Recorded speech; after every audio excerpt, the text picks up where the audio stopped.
Welcome to the Getting Started video for GCX GrowControl. This guide will walk you through the initial steps to commission your new system. Afterward, you will have a basic understanding of the GCX interface and how to program a control function. GrowControl GCX cultivation control systems can automate nearly every aspect of a facility's environment and water management. Core functions include HVAC, CO2, lights, irrigation, and crop steering.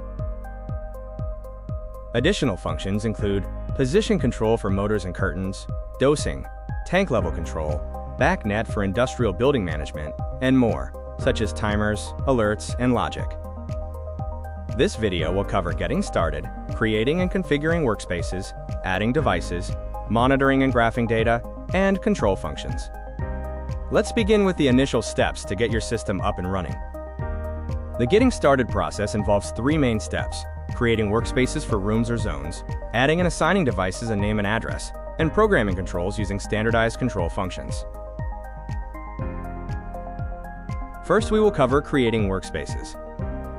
New workspaces can be added from the home screen. Name the workspace and repeat this process for additional rooms or zones. Workspaces contain the dashboard, devices, and controls. The dashboard allows you to configure the grow schedule.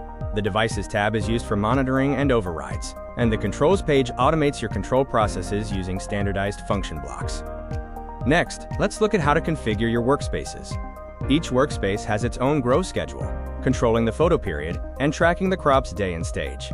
Stages include propagation, vegetative, flowering, and finishing. To configure a workspace, select the applicable growth phases, configure the day counter for the duration of each stage, and assign the sunrise and sunset schedule for the photo period. Now it's time to start adding and assigning devices to the system. Devices must be assigned a location, name, and address. Plug in one unaddressed device at a time, let it detect, and then label it with a name and workspace. Finally, install it with dielectric grease on the RJ45 connector. Next, we will review the device monitor features. From the Devices menu, select a device to open its monitor menu. The monitor displays current sensor readings and a graphical history for each channel. Additional data can be displayed by touching a sensor reading or graph pane to open the full-screen graph. Finally, let's explore control functions for automation. Control functions define system actions. You add function blocks and configure rules within them. Rules are scheduled settings. Equipment defines sensors and outputs, and enable mode includes logic to enable or disable the function blocks. The rules list shows the status of rules. Rules can be scheduled by growth phase or custom settings. You configure set points and deadbands in the function settings.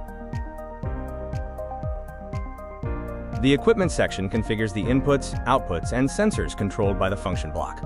Modes define how the function operates, such as dehumidify versus humidify. The function status indicates whether it's active and running, idle and waiting, or in error due to issues like offline devices or programming errors.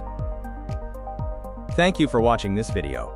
We appreciate your business. More information can be found in the GCX manual available on our website. Please contact us using the information on screen for more assistance.